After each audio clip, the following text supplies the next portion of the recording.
Hi friends, welcome to mister media. 2011ರಲ್ಲಿ ತೆರೆಕಂಡ final destination ಸೀರೀಸ್ನ 5th ಪಾರ್ಟ್ ಅನ್ನು ಈ ದಿನ ಎಕ್ಸ್ಪ್ಲೇನ್ ಮಾಡ್ತಾ ಇದ್ದೀನಿ. ಸ್ನೇಹಿತರೆ, ಈ ಮೂವಿಯ ಕ್ಲೈಮ್ಯಾಕ್ಸ್ನಲ್ಲಿ ಒಂದು ಟ್ವಿಸ್ಟ್ ಇದೆ. ವಿಡಿಯೋ ತುಂಬಾ ಥ್ರಿಲ್ಲಿಂಗ್ ಆಗಿರುತ್ತದೆ, ಸೊ ವಿಡಿಯೋನ ಕೊನೆಯವರೆಗೂ ನೋಡಿ.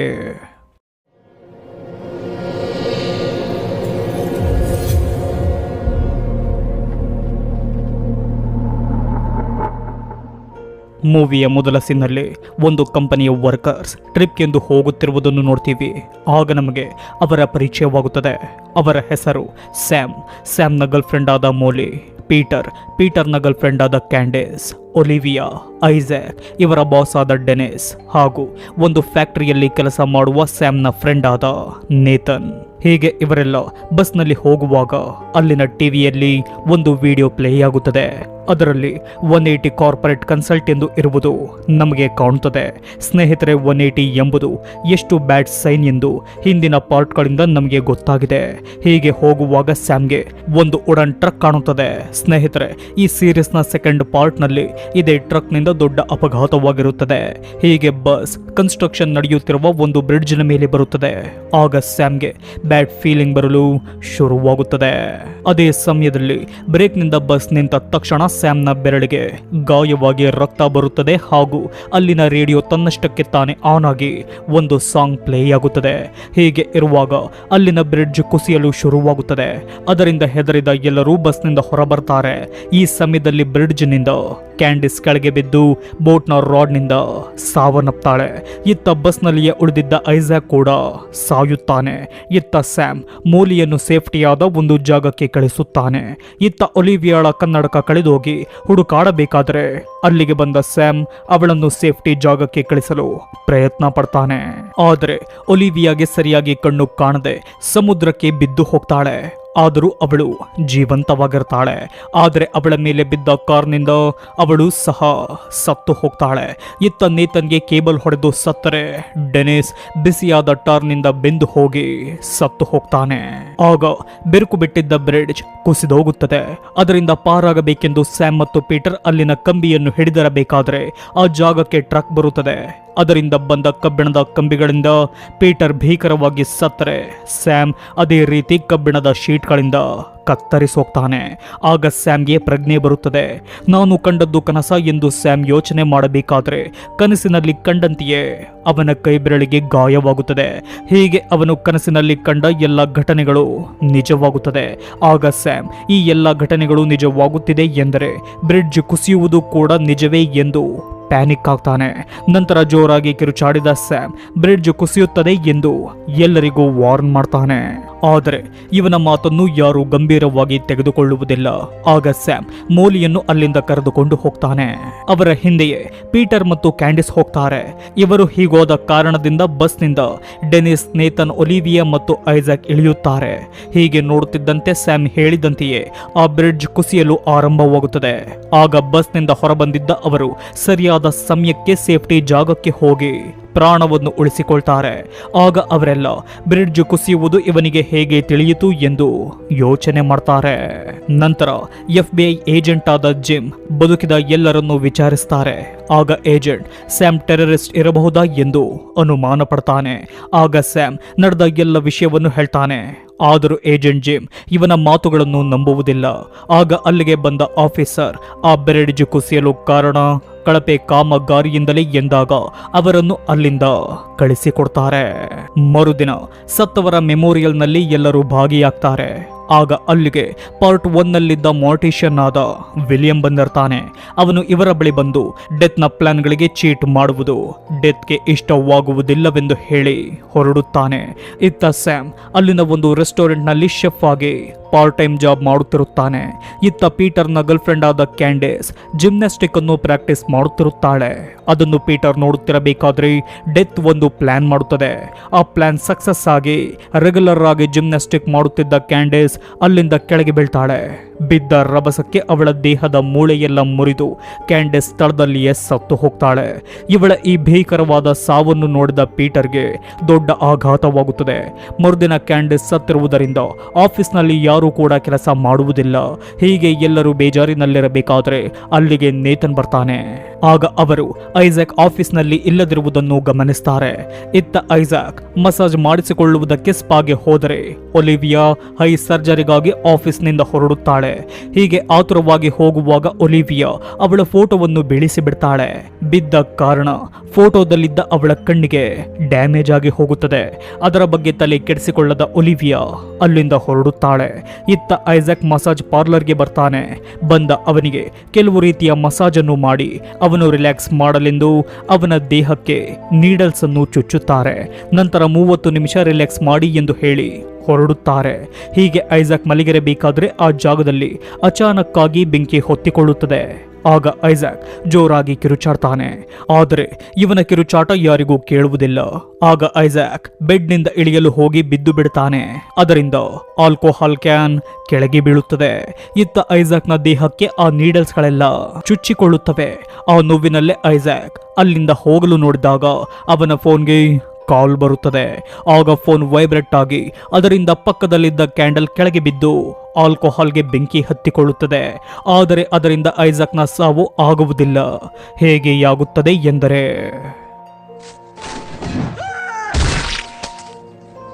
ಇತ್ತ ಸ್ಯಾಮ್ ಮತ್ತು ಮೋಲಿ ಪ್ಯಾರಿಸ್ಗೆ ಹೋಗೋಣವೆಂದು ಮಾತನಾಡಿಕೊಳ್ಳುವಾಗ ಅಲ್ಲಿಗೆ ಪೀಟರ್ ಬಂದು ಐಸಾಕ್ನ ಸಾವಿನ ಸುದ್ದಿ ಹೇಳ್ತಾನೆ.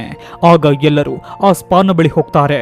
ಆಗ ಅಲ್ಲಿಗೂ ಮಾರ್ಟಿಷನ್ ಆದ ವಿಲಿಯಂ ಬಂದಿರುವುದನ್ನು ನೋಡಿದ ಸ್ಯಾಮ್ ಅವನ ಬಳಿ ಹೋಗ್ತಾನೆ. ಹೋಗಿ ಯಾಕೆ ನಮ್ಮನ್ನು ಫಾಲೋ ಮಾಡುತ್ತಿದ್ದೀರಾ ಎಂದು ಕೇಳುತ್ತಾನೆ. ಅದಕ್ಕೆ ವಿಲಿಯಂ ಎಲ್ಲಿ ಡೆತ್ ಆಗುತ್ತದೆಯೋ ಅಲ್ಲಿಯೇ ನನ್ನ ಕೆಲಸ, ಏಕೆಂದರೆ ನಾನೊಬ್ಬ ಮಾರ್ಟಿಷಿಯನ್ ಎಂದು ಹೇಳ್ತಾನೆ. ಆಗ ಸ್ಯಾಮ್ ನಮಗೆ ಏನಾಗುತ್ತಿದೆ, ಯಾಕೆ ಸಾವಿನಿಂದ ಉಳಿದವರೆಲ್ಲ ಹೀಗೆ ಒಬ್ಬೊಬ್ಬರಾಗಿ ಸಾಯುತ್ತಿದ್ದಾರೆ ಎಂದು ಕೇಳಿದಾಗ ವಿಲಿಯಂ ಹಿಂದಿನ ಪಾರ್ಟ್ಗಳಲ್ಲಿ ನಮಗೆ ತಿಳಿದಿದ್ದ ಡೆತ್ನ ಪ್ಲಾನ್ನ ಬಗ್ಗೆ ಹಾಗೂ ಪ್ಯಾಟರ್ನ್ನ ಬಗ್ಗೆ ಅವರಿಗೆ ಹೇಳ್ತಾನೆ. ಆಗ ಅವರು ಡೆತ್ ಹೇಗೆ ಕೆಲಸ ಮಾಡುತ್ತದೆ ಎಂದು ತಿಳಿದುಕೊಳ್ತಾರೆ. ಆಗ ವಿಲಿಯಂ ಯಾವ ಪಾರ್ಟ್ಗಳಲ್ಲಿಯೂ ಹೇಳದ ಒಂದು ಸೀಕ್ರೆಟ್ ಅನ್ನು ಅವರಿಗೆ ಹೇಳ್ತಾನೆ. ಅದೇನೆಂದರೆ ಈ ಡೆತ್ನಿಂದ ಪಾರಾಗುವ ಸೀಕ್ರೆಟ್. ಹೌದು ಸ್ನೇಹಿತರೆ, ಈ ಡೆತ್ನಿಂದ ಪಾರಾಗಲು ಒಂದು ಮಾರ್ಗವಿದೆ. ಅದೇನೆಂದರೆ ಡೆತ್ ಲಿಸ್ಟ್ನಲ್ಲಿರುವ ಪರ್ಸನ್ ಬೇರೆ ಯಾರನ್ನಾದರೂ ಕೊಂದರೆ ಅವರ ಆಯಸ್ಸು ಇವನಿಗೆ ಬರುತ್ತದೆ. ಅವರು ಬದುಕಬೇಕಿದ್ದಷ್ಟು ವರ್ಷಗಳು ಇವರು ಬದುಕಬಹುದು ಎಂದು ಹೇಳಿ ಅಲ್ಲಿಂದ ಹೊರಡುತ್ತಾನೆ. ಸ್ನೇಹಿತರೆ, ಈಗ ಡೆತ್ ಲಿಸ್ಟ್ನಲ್ಲಿರುವುದು ಸ್ಯಾಮ್, ಪೀಟರ್, ನೇತನ್, ಒಲಿವಿಯಾ ಮತ್ತು ಡೆನಿಸ್. ಆದರೆ ಡೆತ್ ಲಿಸ್ಟ್ನಲ್ಲಿ ಮೋಲಿ ಇರುವುದಿಲ್ಲ. ಏಕೆಂದರೆ ಮೋಲಿ ಸ್ಯಾಮ್ ಕಂಡಿದ್ದ ಬ್ರಿಡ್ಜ್ ವಿಷನ್ ನಲ್ಲಿ ಸತ್ತಿರುವುದಿಲ್ಲ. ನಂತರ ಅವರಿಗೆ ಡೆತ್ನ ನೆಕ್ಸ್ಟ್ ಪರ್ಸನ್ ಒಲಿವಿಯಾ ಎಂದು ತಿಳಿದು ಅವಳೆಲ್ಲಿದ್ದಾಳೆ ಎಂದು ಹುಡುಕಿಕೊಂಡು ಹೋಗ್ತಾರೆ. ಇತ್ತ ಒಲಿವಿಯಾ ಕಣ್ಣಿನ ಲೇಸರ್ ಟ್ರೀಟ್ಮೆಂಟ್ಗೆಂದು ಹಾಸ್ಪಿಟಲ್ಗೆ ಬರ್ತಾಳೆ. ನಂತರ ಡಾಕ್ಟರ್ ಲೇಸರ್ ಟ್ರೀಟ್ಮೆಂಟ್ಗೆಂದು ಎಲ್ಲ ಸಿದ್ಧತೆ ಮಾಡಿಕೊಂಡು ಅವಳು ಹೆದರದೆ ಇರಲಿ ಎಂದು ಒಂದು ಗೊಂಬೆಯನ್ನು ಕೊಡ್ತಾರೆ. ಆದರೆ ಲೇಸರ್ ಟ್ರೀಟ್ಮೆಂಟ್ಗೆ ಹೆದರಿದ ಒಲಿವಿಯಾ ಭಯದಿಂದ ಅದರ ಕಣ್ಣನ್ನು ಕಿತ್ತು ಬಿಡ್ತಾಳೆ. ಇತ್ತ ಡಾಕ್ಟರ್ ಟ್ರೀಟ್ಮೆಂಟ್ ಕೊಡಬೇಕೆಂದು ಅವಳ ಫೈಲನ್ನು ನೋಡ್ತಾರೆ.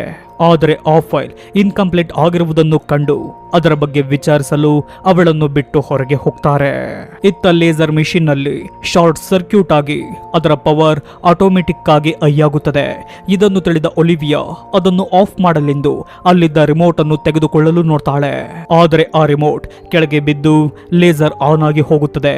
ಅದರಿಂದ ಬಂದ ಹೈ ಪವರ್ ಲೇಸರ್ ಒಲಿವಿಯಾಳ ಕಣ್ಣನ್ನೇ ನಾಶ ಮಾಡಿಬಿಡುತ್ತದೆ. ಅದರಿಂದ ಪಾರಾಗಬೇಕೆಂದು ಒಲಿವಿಯಾ ತನ್ನ ಕೈಯನ್ನು ಅಡ್ಡ ಹಿಡಿದಾಗ ಅವಳ ಕೈಯಿಗೂ ಕೂಡ ಲೇಸರ್ನಿಂದ ಗಾಯವಾಗುತ್ತದೆ.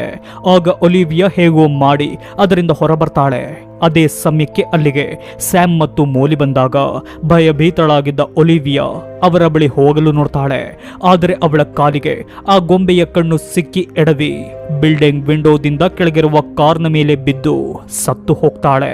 ಬಿದ್ದ ರಭಸಕ್ಕೆ ಅವಳ ಮತ್ತೊಂದು ಐಬಾಲ್ ಕೂಡ ದೇಹದಿಂದ ಹೊರಗೆ ಬರುತ್ತದೆ. ನಂತರ ಒಲಿವಿಯಾ ಸತ್ತ ಜಾಗಕ್ಕೆ ಏಜೆಂಟ್ ಜಿಮ್ ಬರ್ತಾನೆ. ಬಂದ ಅವನು ಸ್ಯಾಮೆ ಕೊಲೆಗಾರನಿರಬಹುದಾ ಎಂದು ಅನುಮಾನ ಪಡ್ತಾನೆ. ಒಲಿವಿಯಾಳ ಡೆತ್ನ ನಂತರ ಪ್ಯಾಟರ್ನ್ ನ ಪ್ರಕಾರ ಈಗ ಡೆತ್ ಲಿಸ್ಟ್ ನಲ್ಲಿರುವುದು ನೇತನ್. ಹೀಗೆ ನೇತನ್ಗೆ ತನ್ನ ಕೋವರ್ಕರ್ ಆದ ರಾಯ್ ಎನ್ನುವವನ ಜೊತೆ ಜಗಳವಾಗುತ್ತದೆ.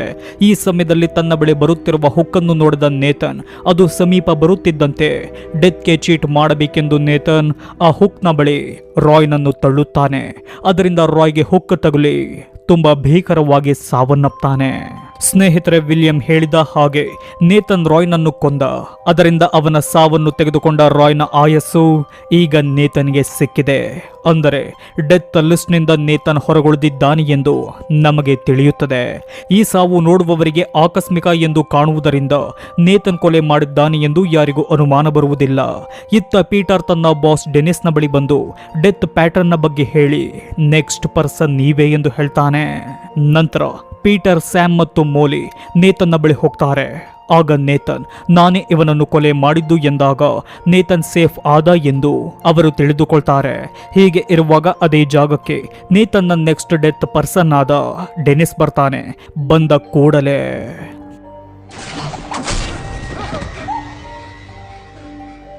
ಸ್ಥಳದಲ್ಲಿಯೇ ಸತ್ತು ಹೋಗ್ತಾನೆ. ಆಗ ಅವರಿಗೆ ವಿಲಿಯಂನ ಮಾತು ಸತ್ಯವೆಂದು ತಿಳಿಯುತ್ತದೆ. ರಾತ್ರಿ ಸಮಯದಲ್ಲಿ ಸ್ಯಾಮ್ ತಾನು ಕೆಲಸ ಮಾಡುವ ಹೋಟೆಲ್ನಲ್ಲಿಯೇ ಮೋಲಿಗಾಗಿ ಡಿನ್ನರ್ ಅನ್ನು ರೆಡಿ ಮಾಡ್ತಾನೆ. ಹೀಗೆ ಅವರಿಬ್ಬರು ತುಂಬಾ ಖುಷಿಯಿಂದ ಹಾಗೂ ಪ್ರೀತಿಯಿಂದ ಮಾತನಾಡಬೇಕಾದರೆ ಅಲ್ಲಿಗೆ ಪೀಟರ್ ಬರ್ತಾನೆ. ಇದನ್ನೆಲ್ಲ ಏಜೆಂಟ್ ಜಿಮ್ ದೂರದಿಂದಲೇ ವಾಚ್ ಮಾಡುತ್ತಿರುತ್ತಾನೆ. ಇತ್ತ ಡೆತ್ನ ನೆಕ್ಸ್ಟ್ ಪರ್ಸನ್ ಆದ ಪೀಟರ್ ಅವರ ಬಳಿ ಬಂದು ತುಂಬಾ ವಿಚಿತ್ರವಾಗಿ ಮಾತನಾಡ್ತಾನೆ. ಅದೇನೆಂದರೆ, ನೇತನ್ ಒಬ್ಬನನ್ನು ಕೊಂದು ಸೇಫ್ ಆದ, ನಾನು ಸ್ಯಾಮ್ನನ್ನು ಕೊಲ್ಲಲು ಆಗುವುದಿಲ್ಲ, ಏಕೆಂದರೆ ಅವನು ಕೂಡ ಡೆತ್ ಲಿಸ್ಟ್ನಲ್ಲಿದ್ದಾನೆ. ಅದಕ್ಕಾಗಿ ನಾನು ಡೆತ್ ಲಿಸ್ಟ್ನಲ್ಲಿ ಇಲ್ಲದಿರುವ ಈ ಮೋಲಿಯನ್ನು ಕೊಂದು ಬದುಕುವೆ ಎಂದು ಅವಳಿಗೆ ಶೂಟ್ ಮಾಡಲು ಗನ್ನನ್ನು ತೆಗೆಯುತ್ತಾನೆ. ಆಗ ಸ್ಯಾಮ್ ಅವನನ್ನು ತಡೆಯುತ್ತಾನೆ. ಆಗ ಹೊರಗಿದ್ದ ಏಜೆಂಟ್ ಜಿಮ್ಗೆ ಗುಂಡಿನ ಶಬ್ದ ಕೇಳುತ್ತದೆ. ಇತ್ತ ಜಗಳವಾಡುತ್ತಾ ಅವರು ಕಿಚನ್ಗೆ ಹೋಗ್ತಾರೆ. ಆಗ ಪೀಟರ್ ಸ್ಯಾಮ್ಗೆ ಪ್ರಜ್ಞೆ ತಪ್ಪುವಂತೆ ಹೊಡೆದು ಮೋಲಿಯನ್ನು ಕೊಲ್ಲಲು ಹುಡುಕಿಕೊಂಡು ಹೋಗ್ತಾನೆ. ಆಗ ರೆಸ್ಟೋರೆಂಟ್ನ ಒಳಗೆ ಬಂದ ಏಜೆಂಟ್ ಜಿಮ್ ಅಡಿಗೆಕೊಂಡಿದ್ದ ಮೋಲಿಯ ಎದುರಿಗೆ ಬರ್ತಾನೆ. ಬಂದ ಅವನನ್ನು ಪೀಟರ್ ಶೂಟ್ ಮಾಡಿ ಸಾಯಿಸಿ ಬಿಡ್ತಾನೆ. ಹೀಗೆ ಮಾಡಿದ ಕಾರಣ ಜಿಮ್ನ ಆಯಸ್ಸು ಪೀಟರ್ ತೆಗೆದುಕೊಂಡು ಡೆತ್ ಲಿಸ್ಟ್ನಿಂದ ಪಾರಾಗ್ತಾನೆ. ಈ ಕೊಲೆಯನ್ನು ನಾನೇ ಮಾಡಿದ್ದು ಎಂದು ಯಾರಿಗೂ ತಿಳಿಯಬಾರದೆಂದು ಪೀಟರ್ ಮೋಲಿಯನ್ನು ಕೊಲ್ಲಲು ಹೋಗ್ತಾನೆ. ಆಗ ಹಿಂದೆಯಿಂದ ಬಂದ ಸ್ಯಾಮ್ ಅವನನ್ನು ಕೊಂದು ಮೋಲಿಯನ್ನು ಕಾಪಾಡಿಕೊಳ್ತಾನೆ. ಸ್ನೇಹಿತರೆ, ಜಿಮ್ನನ್ನು ಕೊಂದು ಅವನ ಲೈಫನ್ನು ಪೀಟರ್ ತೆಗೆದುಕೊಂಡ. ಈಗ ಸ್ಯಾಮ್ ಪೀಟರ್ನನ್ನು ಕೊಂದು ಅವನಿಗಿದ್ದ ಲೈಫನ್ನು ತೆಗೆದುಕೊಂಡು ಡೆತ್ ಲಿಸ್ಟ್ನಿಂದಲೇ ಹೊರಬಂದನೆಂದು ನಮಗೆ ಅರ್ಥವಾಗುತ್ತದೆ. ಹೀಗೆ ಅವರಿಬ್ಬರು ಪ್ಯಾರಿಸ್ಗೆ ಹೊರಟು ಹೋಗೋಣವೆಂದು ನಿರ್ಧಾರ ಮಾಡ್ತಾರೆ. ಆಗ ಸೀನ್ ಚೇಂಜ್ ಆಗುತ್ತದೆ. ಈ ಸೀನ್ ಶುರುವಾಗುವುದು 2 ವಾರಗಳ ನಂತರ. ಆಗ ನಮಗೆ ಪ್ಯಾರಿಸ್ಗೆ ಹೋಗುತ್ತಿರುವ ಫ್ಲೈಟ್ ಕಾಣುತ್ತದೆ. ಫ್ಲೈಟ್ನ ಒಳಗೆ ಬಂದ ಸ್ಯಾಮ್ಗೆ ಜಗಳವಾಡುತ್ತಿರುವ ಹುಡುಗರು ಕಾಣ್ತಾರೆ. ಅವರು ಬೇರಾರೂ ಅಲ್ಲ, ಪಾರ್ಟ್ 1 ನಲ್ಲಿರುವ ಅಲೆಕ್ಸ್ ಮತ್ತು ಕಾರ್ಟರ್. ಸ್ನೇಹಿತರೆ, ಈ ಫೈನಲ್ ಡೆಸ್ಟಿನೇಷನ್ ಸೀರೀಸ್ಗೆ ಇದೇ ಒಂದು ದೊಡ್ಡ ಟ್ವಿಸ್ಟ್ ಆಗಿದೆ. ಏಕೆಂದರೆ ಈ ಮೂವಿ ಎಲ್ಲ ಪಾರ್ಟ್ಗಳಿಗಿಂತ ಪ್ರೀಕ್ವಲ್ ಆಗಿದೆ. ಇವರು ಹೋಗುತ್ತಿರುವ ಫ್ಲೈಟ್ ಬೇರಾವುದೂ ಅಲ್ಲ, ಅದು ಪಾರ್ಟ್ 1 ನಲ್ಲಿ ಎಕ್ಸ್ಪ್ಲೋಡ್ ಆದ ಫ್ಲೈಟ್ 180. ಹೀಗೆ ಆ ಫ್ಲೈಟ್ 180 ಟೇಕ್ ಆಫ್ ಆಗುತ್ತದೆ. ಆಗ ಸ್ಯಾಮ್ಗೆ ಬ್ಯಾಡ್ ಫೀಲಿಂಗ್ ಬರಲು ಶುರುವಾಗುತ್ತದೆ ಹಾಗೂ ಅಲ್ಲಿಯೇ ಅವನಿಗೆ ಡೆತ್ ಸೈನ್ಗಳು ಕಾಣುತ್ತವೆ. ಹೀಗೆ ಸ್ಯಾಮ್ ಗಾಬರಿಯಿಂದ ಇರುವಾಗ ಅವನಿಗೆ ಕೆಲವರ ಮಾತು ಕೇಳುತ್ತದೆ. ಅದೇನೆಂದರೆ, ಈಗ ಫ್ಲೈಟ್ನಿಂದ ಜಗಳವಾಡಿ ಇಳಿದ ಹುಡುಗ ಈ ಫ್ಲೈಟ್ ಎಕ್ಸ್ಪ್ಲೋಡ್ ಆಗುತ್ತದೆ ಎಂದು ಎಲ್ಲರಿಗೂ ವಾರ್ನ್ ಮಾಡಿ ಹೋದ ಎಂದು ಹೇಳುವ ಮಾತು ಅವನಿಗೆ ಕೇಳುತ್ತದೆ. ಸ್ನೇಹಿತರೆ, ಈ ರೀತಿ ಹೇಳಿದ್ದು ಪಾರ್ಟ್ 1ನ ಅಲೆಕ್ಸ್. ಈ ವಿಷಯ ತಿಳಿದ ಸ್ಯಾಮ್ಗೆ ನಾವೆಲ್ಲ ಸಾಯುತ್ತೇವೆ ಎಂಬ ಭಯ ಶುರುವಾಗುತ್ತದೆ. ಹಾಗೆಯೇ ಫ್ಲೈಟ್ 180 ಕ್ರ್ಯಾಶ್ ಆಗಿ ಎಲ್ಲರೂ ಸುಟ್ಟು ಸತ್ತು ಹೋಗ್ತಾರೆ. ಇತ್ತ ನೇತನ್ ತನ್ನ ಕೈನಿಂದ ಸತ್ತ ರಾಯ್ನ ಮೆಮೋರಿಯಲ್ ನಡೆಯುತ್ತಿರುವ ಬಾರ್ಗೆ ಹೋಗ್ತಾನೆ. ಹೀಗೆ ಇರಬೇಕಾದ್ರೆ ಅವನ ಬಳಿ ಬಂದ ಕೋವರ್ಕರ್ ನೇತನ್ಗೆ ಹೀಗೆ ಹೇಳ್ತಾನೆ, ರಾಯ್ ಹುಕ್ನಿಂದ ಸಾಯದೆ ಇದ್ದಿದ್ದರೆ ಅವನು ಬದುಕುತ್ತಿದ್ದದ್ದು ಕೆಲವೇ ದಿನಗಳು ಮಾತ್ರ, ಏಕೆಂದರೆ ಅವನು ಬ್ರೈನ್ನ ಅನಾರೋಗ್ಯದಿಂದ ಬಳಲುತ್ತಿದ್ದ ಎಂದು ಹೇಳಿ ಅಲ್ಲಿಂದ ಹೊರಡುತ್ತಾನೆ. ಈ ಮಾತನ್ನು ಕೇಳಿದ ನೇತನ್ ಗಾಬರಿಯಾಗಬೇಕಾದರೆ ಫ್ಲೈಟ್ 180ಯ ಬ್ಲಾಸ್ಟ್ ಆದ ಪಾರ್ಟ್ಸ್ಗಳು ಆ ಬಾರ್ನ ಮೇಲೆ ಬಿದ್ದು ನೇತನ್ ಸತ್ತು ಹೋಗ್ತಾನೆ. ಅಲ್ಲಿಗೆ ಫೈನಲ್ ಡೆಸ್ಟಿನೇಷನ್ ಸೀರೀಸ್ನ ಕೊನೆಯ ಪಾರ್ಟ್ ಎಂಡ್ ಆಗುತ್ತದೆ.